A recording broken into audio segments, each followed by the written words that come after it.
Welcome to my channel, All for Health with the Chain. Family, we are still on the AKA Tibz murder case.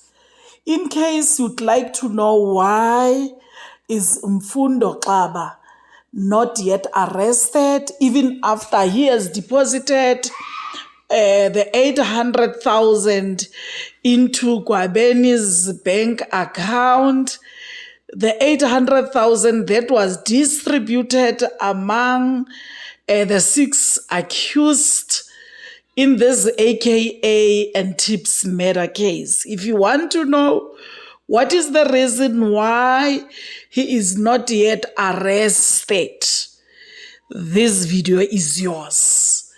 Listen to the prosecutor,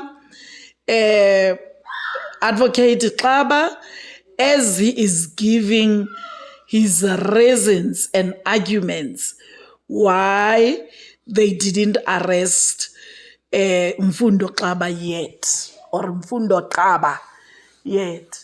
So let's listen to this video or this clip, and at the end we shall comment. Much has been said about the arrest or not of the person who deposited the money.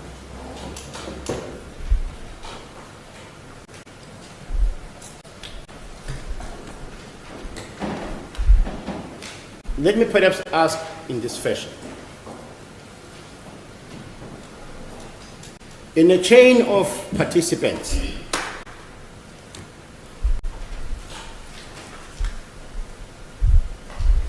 we show that each participant has played a specific role in the commission of the offense or in the execution of the plan.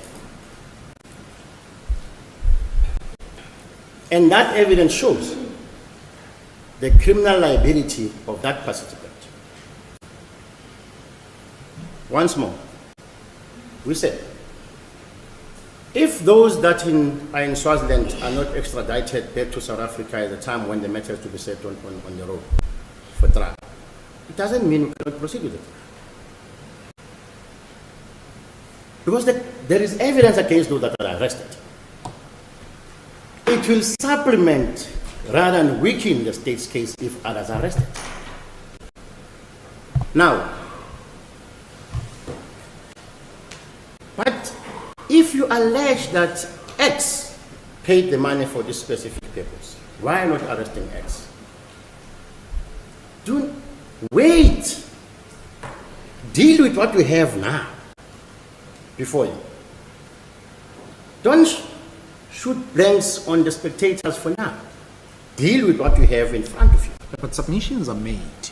Submissions are made that you claim this was a hit and the money paid was for the hit. This is defeated by the fact that you have now found out the source of the payment or of the money, and you're not doing anything about it. That is not what you said. That's the issue. That's not what we said. We said we are following this and investigating this matter. On this aspect, what we have established is the following.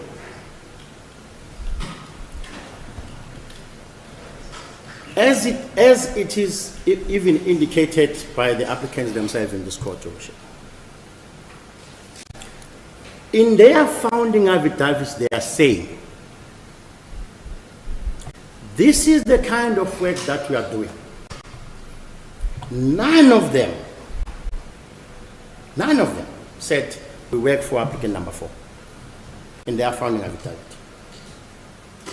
It's number 4 who says, I hire some of my co-accused for something. Doesn't even mention their names. Now, the state comes with this evidence to say, even though applicant number 1 says, rather applicant number 4 says, I've been paid for services rendered. We are saying there is no such evidence. We said that. We investigated and there is no such evidence at our disposal. You have a duty to adduce evidence. All we are saying is a blank statement to say services rendered. No invoice attached, no contract attached, nothing. Nothing. There's a bold statement from outside that says, no, we are a legitimate company, we paid him for business purposes. Nothing else. The state is saying we've got nothing. There is nothing showing that we're entitled to that, to those funds. Nothing. Is there any evidence before this court? Brought by applicant number 4 to show that that money was paid for this specific service. Nothing. The co-applicants get money from him of an equal amount. Money which we're saying the previous day we're linking you to the commission of this offense. And you happen to be in his area where he stays when these monies are paid. Equally so. And everybody who has been paid is a participant in this offense. Where are the services rendered by applicant number 1, applicant number 2, applicant number 5, to choose number 4? If you look at KP1, for example, Your Worship,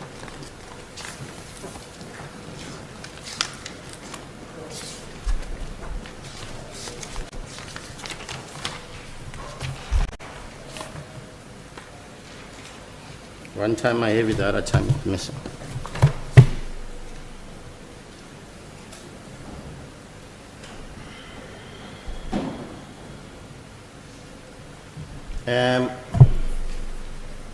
One is given dividend.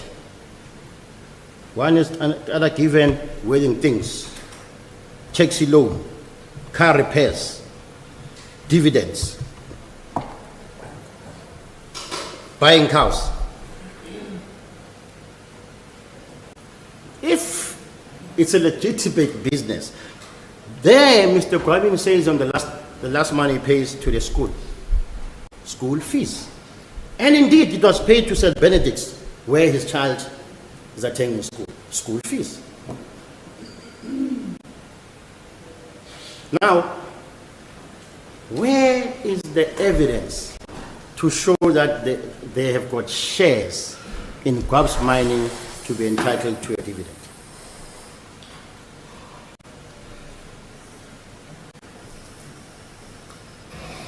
At one time, we're told, they're waiting for me. At one time, we see taxi loan. We don't know what is that.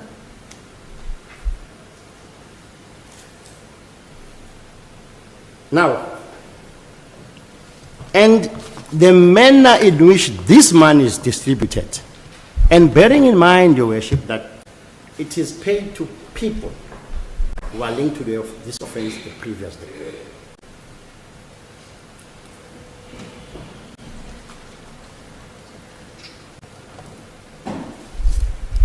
Now, picture the following, Your Worship.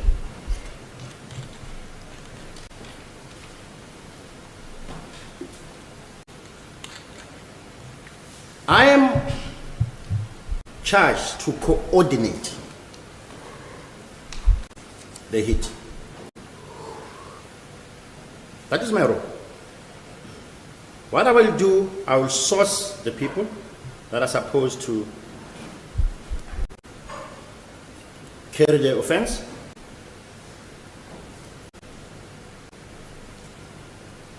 And I'm the one coordinating, and I'm supposed to pay them for the job done. And in the process, I'm saying, do you need cars? I say, yes. Here's the polo. Use it. It's rented in mining. Here's the Grand I-10. Use it. It's rented in mining. that the car where the shooters must come from must not be linked to us. Get another car. Number 3 brings the Mercedes-Benz.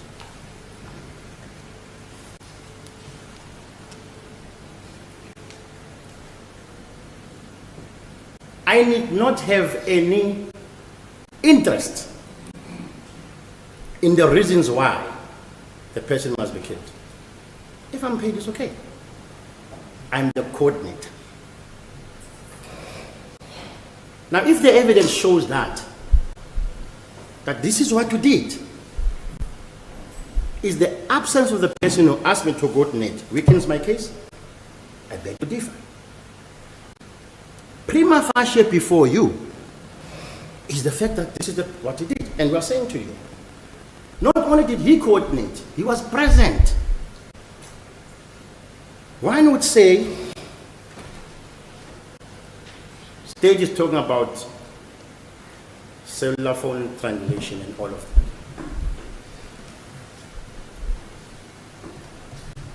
that. You decide to take and use the modern technology that allows you to have a bank card in your phone. We should normally call it a visual card. That visual card is linked to your cellular phone number.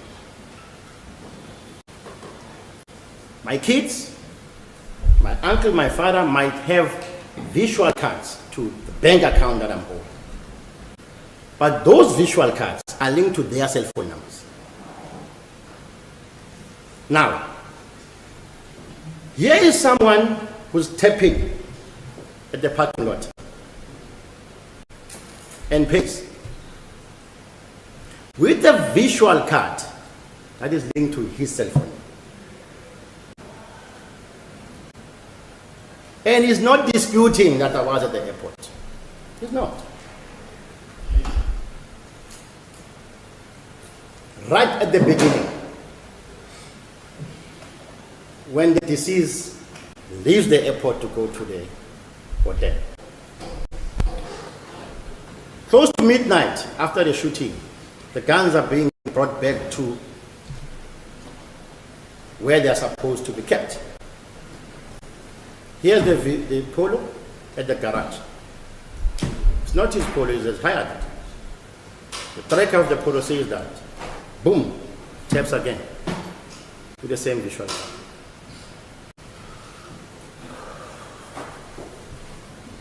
In the middle of all of that, there is this phone he uses to taps with at this starting point and ending point in the vicinity of. It's supported. In the vicinity of Umlazi, it's supported to pay it at Umlazi garage. And en route there, you pass certain areas, like Dale Bridge, or you pass there going to that direction. Your cell phone is going, it says you moved from Wish, and then you went there, and then you tapped. But is there footage of him coming from the airport en route to Hilton Hotel? Your Worship, we have argued that in our heads to say, Your Worship would recall that the investigation took stages. As and when it came to a point of identifying a vehicle, we have identified vehicles, a number of vehicles, to say, but which one could it be? By process of elimination, came to a BMW. By the time we went to the airport, they keep the footages for a specific period. Like if for example, there's a robber at the garage next to the court, they will keep that footage for, say, 2 months, and then it's overridden. So if you come late and ask for it, you might not find it because of the system that they are using. Some of them have a backup, some of them don't have. The question the court can ask itself is, if we had it, we would have presented it. If we had it, we would have talked about it. Because we are saying we were at the port and this is what we're looking for. So if we can't find it, if we don't have it, we cannot say we have it. But at least there's a record, the bank record that says that visual card linked to his number was used. Just a second.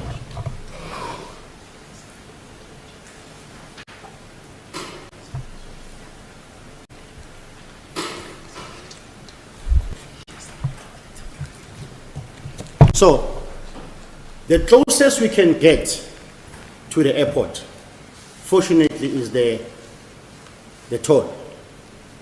The toll that one uses when it gets out of the airport to join the N2 coming. There we have a view footage of the BMW. There we have it, driven by a choose number 4. Does it show applicant number 4? It shows one individual in the vehicle. One individual in the vehicle. Unfortunately, the angle from where it is, you cannot see the driver, but you can see the vehicle itself. And now, taking that into consideration, I'm happy that your Lordship has raised this. We now have a statement. Let's start by saying, at the time the deceased is leaving the airport, applicant number 1 pays 4 minutes or 3 minutes after that, parking lot getting out. Applicant 4. Applicant 4, with the visual card. The deceased vehicle passes that toll. There are 2 cars behind him, and the third car behind him is the same BMW of applicant number 4. It goes to Hilton Hotel in Umhlanga. The same BMW is there. They've got the number plate and everything. And the cell phone records showing that direction of applicant number 4. Now, Mr. Pillay traces this BMW and finds it with an old white car. Noseworthy, get a statement from them. We bought it from Caleb, they get a statement from Caleb. He files it. For some reason, he does not know, even the team does not know. Number 4 pitches up in their office. They have never contacted him. They have never asked him for any explanation. He pitches up. With an attorney, Mr. Ted, who is now deceased, may his soul rest in peace. We hear about the BMW, we want to give a statement. And they give a statement, which is KP 8.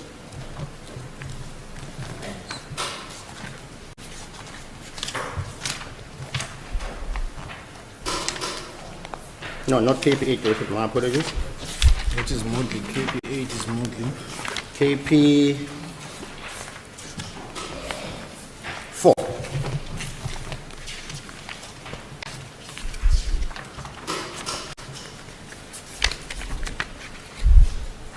Yes. He explains how he got hold of the BMW, how he exchanged it for a car from wherever, and then he says on paragraph 11, I then started using the vehicle for my personal use.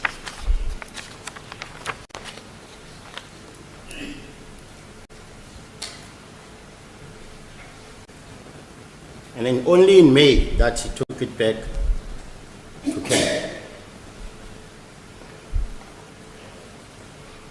Your Worship asked counsel yesterday about what he says about the BMW.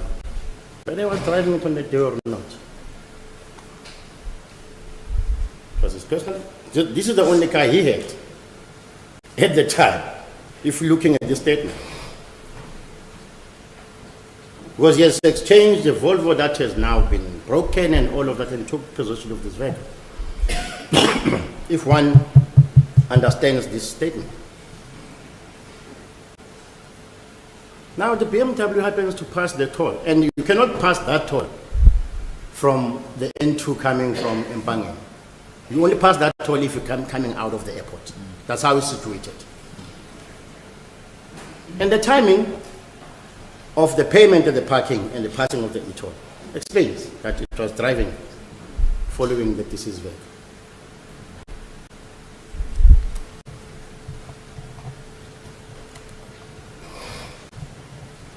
I have indicated, Your Worship, that part of the evidence we have had in the founding affidavits is that none of the applicants ever said they worked for applicant number 4. It's only after there was this disclosure to say, but let's try to get closer to his version. I once worked for him at some stage, and I did that. At some, they had to explain this money. One says, no, he gave me to buy cows. But why equal amount of money? Why equal amount of money? The day after.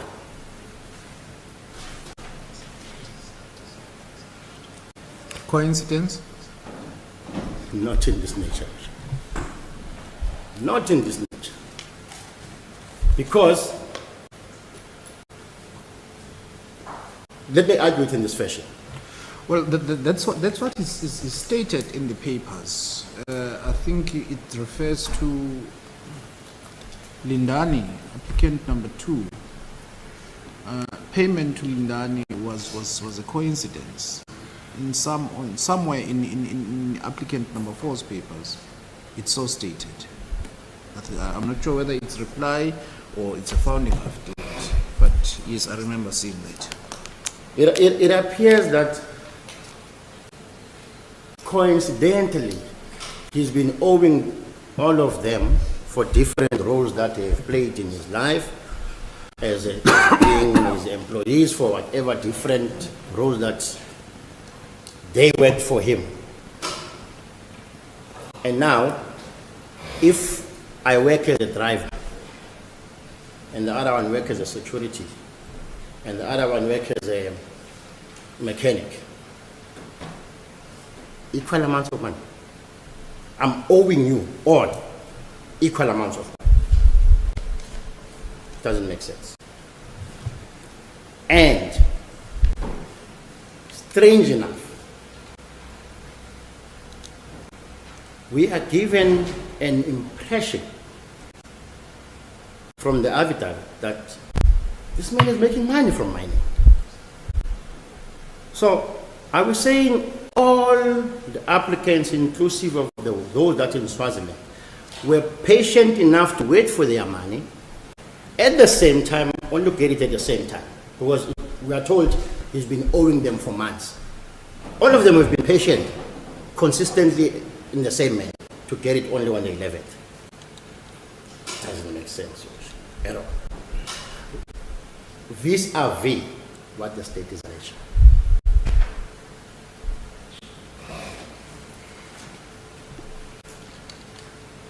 Hence, the issue of the statements of Caleb, whilst I was still in the BMW, Your Worship. If Your Worship follows Exhibit G as to what happened, the statements of the white couple who bought the vehicle and Caleb were obtained. After they were obtained, filed in the docket. Caleb came to us for the copies. The IO did not think otherwise of that. Gave him the copies of the statements. Investigate the matter. Now, the Grand I-10 is one of the cars that is now seized, because that is the car that was left when the Mercedes-Benz was taken, and taken back when the Mercedes-Benz was dropped off. That is the evidence. On the KB Hold finds these two statements. That of Nosworth and Keller. I made copies of the statements to Keller. Let me ask him, but why they end up being in the Grand I-10, which now the Grand I-10 is a subject of my investigation. I've even seized it. Not only does it do that, it takes photos. They take photos, it calls the SRC, then take photos so that this evidence becomes relevant at the end of the day. It's only then that Caleb tells him, no, I was instructed, actually forced by applicant number 4, that he wants to see those statements. Now, after he has seen those statements, he decides to take his attorney to come and see the investigating officer. But what was the importance of those statements? Why are these statements so important? Statement by Caleb and whatever. They talk to the BMW. The BMW is identified as being the vehicle that followed the deceased entourage from the airport. Now, the IO is tracing to find this BMW because it has been identified. And he gets it from the old car. Now he has to go back as to, at the time of the incident, who owned it. Now, the couple said no, Caleb sold them to him. Then it gets to Caleb. Caleb, an applicant number 4 now, no, can explain. Now, number 4 does not know what Caleb said to the police. Hence, he demanded it. Get me the statement. Because this BMW is linked.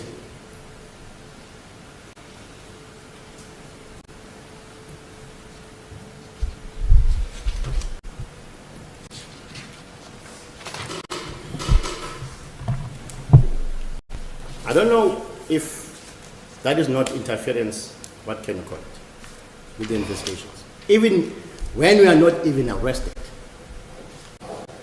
Hence, we argue that him presenting himself to the investigating officers and offered to make a statement with his attorney was trying to shift the investigation from him. To say, but here's my honest explanation about the BMW. Because he knew that this BMW might get me into trouble.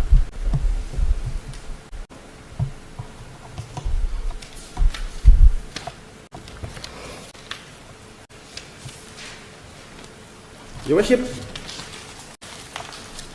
in finalizing what was said yesterday, we are living in a modern era where the views of the community about certain aspects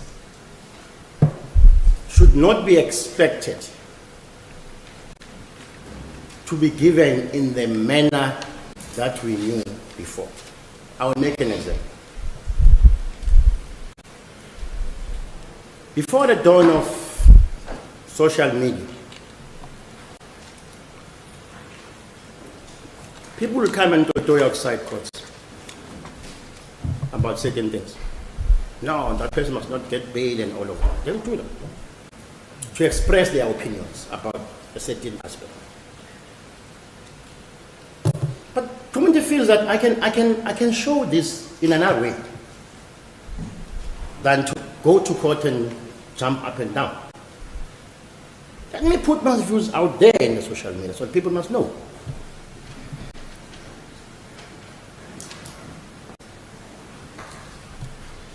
Now, one would expect, or one would argue and say,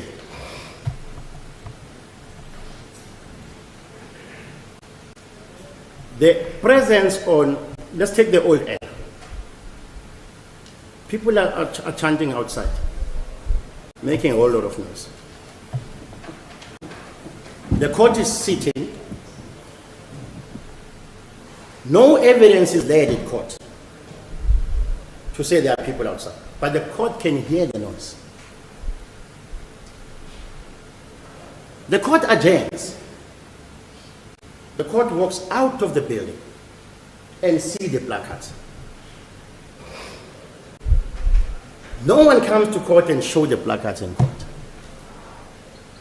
The court is going to take judicial notice that there's a noise outside. There are people with placards outside. So the court is listening, the court is looking. And the court is entitled to say, I've been sitting in this court. I've been hearing noise. They must not get bail. They must not get bail. All of that.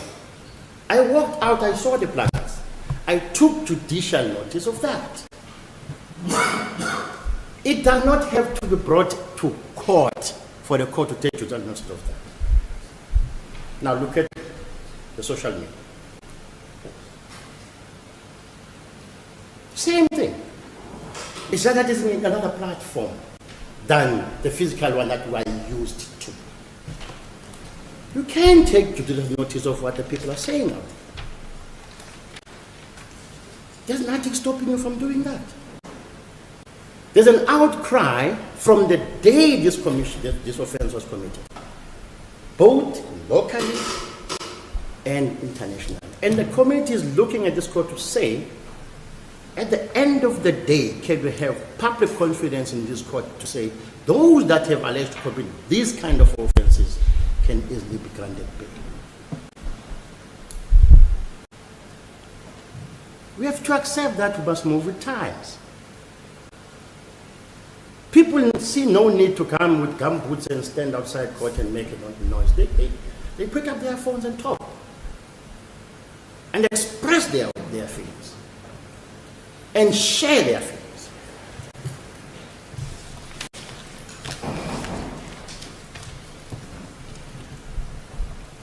The issue of the cellular phone record of applicant number 4, rather the cell phone handset of applicant number 4. Your Worship, you were informed that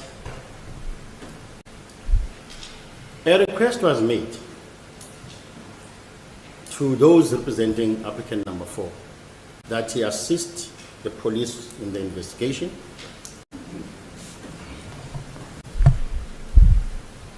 by handing in his cellular phone, which was not found at the time when the police went to his house.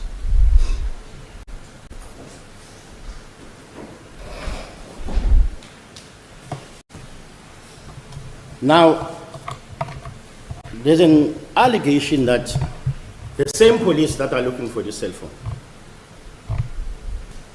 actually took it from the applicant's home. And the person who was leading the policemen to go and look for accused number 4 and who actually engaged with the wife of accused number 4 is the investigating officer. The video footage will show that. They are even standing outside the gate, outside the door, talking. This is the same person who's looking for this cell phone, and you are told, no, the group took it. Strangely,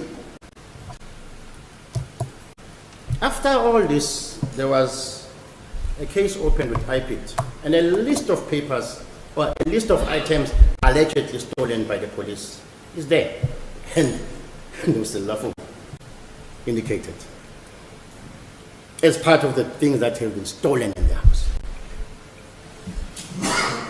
What? So the cell phone that you are looking for, which cell phone you are saying applicant number 4 is refusing to hand over, yes, is not listed as one of the stolen items, exactly, despite the fact that he is saying that it was taken by the police. By the police. Case is opened with IPIT. Allegations of things stolen from the house. Cell phone is not indicated. And strange enough,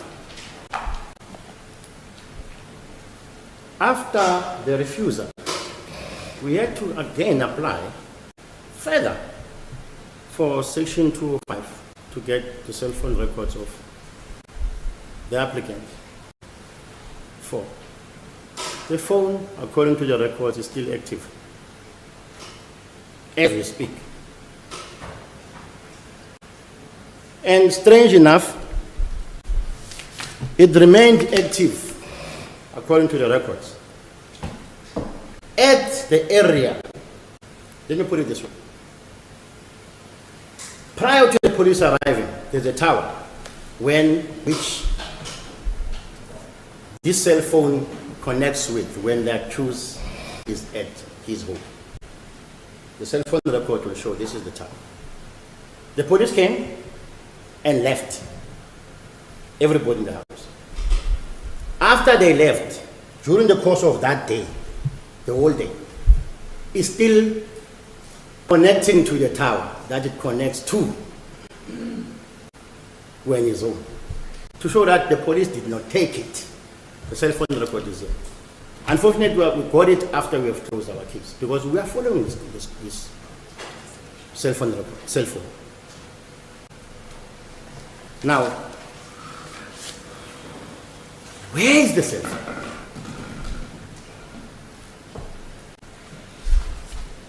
Applicant number 4 alleges the police took it.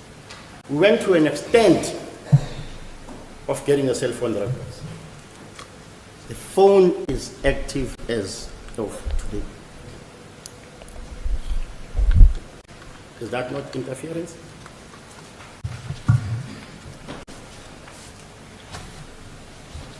And we know these days how much information one can obtain from a cell phone. Your Worship, in the attempt to shorten my submissions, Your Worship engaged me on the case against the applicants. I think I've summarized a lot, and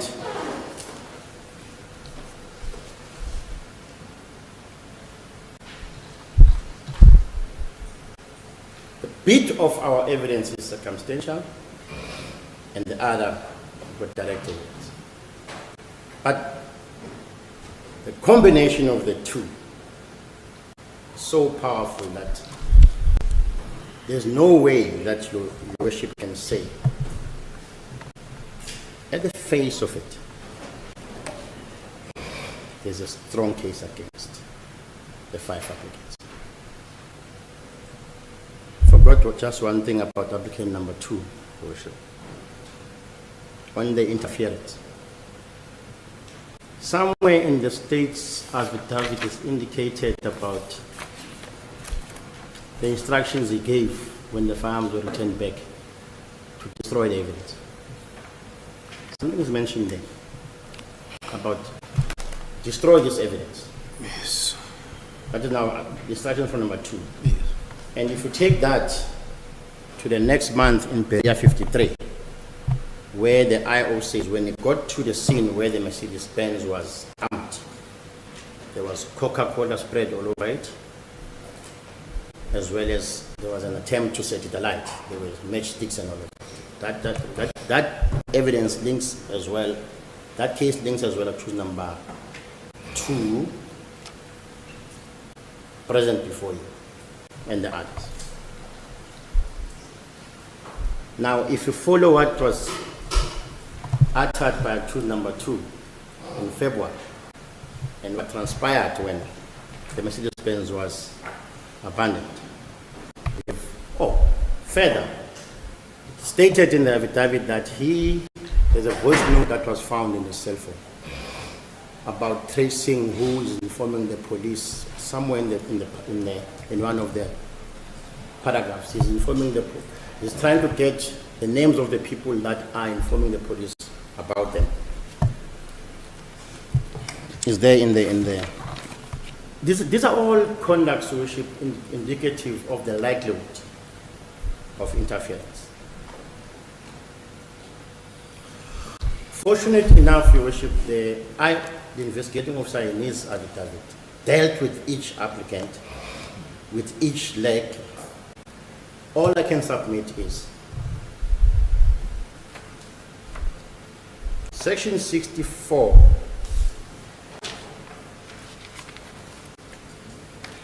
says, the interest of justice do not permit the release from detention of the accused where one or more of the following grounds are established. We don't need all 5 to be established. A minimum is 1. There's also 2 that we can put. If it's established, the evidence is there. The previous conduct of the applicants prior to their arrest, during arrest, shows that some of what is of the factors. And but the state or did not play open cards with the applicants. The state was not fair in that the state at the inception of the proceedings did not state what are the grounds of opposing bail. So the state has opened the net wider and waited until the evidence is given, and then the state is grabbing on straws. Your Worship, from my recollection, that is the argument that was raised. We have to play the record, because I remember mentioning 2: interference with witnesses and flight risk on the inception. But somebody saying I didn't mention it. I argued first what section 60 subsection 11A says, to say, but there's no application before us. Why should I however, to mention a few, this is what I'm saying. Be that as it may, assuming the worst happened, I did not mention it. They know what they are supposed to do is to adduce evidence to satisfy this court of the existence of exceptional circumstances. But their application is frustrated if the state do not outline what the grounds are. I'm coming there. Yes. I'm coming. Now, that is the first line. The second line is, they know what needs not to be established in terms of section 60. Point number 2. Point number 3, the state now gives an affidavit. This is it. Answer this. This is what we're saying now. Here's the case against you. Here are our fears for your risk and everything. Aldi alteram partem. Now you know. They were given a chance to reply. How much more can one be given an opportunity? And in the midst of all of that, Your Worship, the state stands up and says, we're trying to assist you. Also do this. Also use this evidence. Also do this. You can't rely on this evidence. We have been active enough to say this is how it's supposed to be done. But the bottom line is, when Exhibit G was given, every one of the applicants was given an opportunity to answer to it, and which they did. And the state, Your Worship would recall, requested the chance to say, but we have raised new facts. The court said, no, that's enough. We left it at that. There are certain things that they have raised that we have not responded to on their replying affidavits. But a chance has regarding been given, Eswatini matter, as well as a few, Your Worship, that they have raised. I might, because this was going to be my last point on this aspect. And I know my learned friends will want to reply, but I think we might also need another 5 minutes break. I've been 5 minutes should be 5 minutes, please. Thank It's you. 11:53, 11:58. Thank you, family, for watching this video to the end. Please like it before you leave. Subscribe for my channel if you haven't done so yet. Family, we are growing, and thank you about that. See you on my next upload. Bye.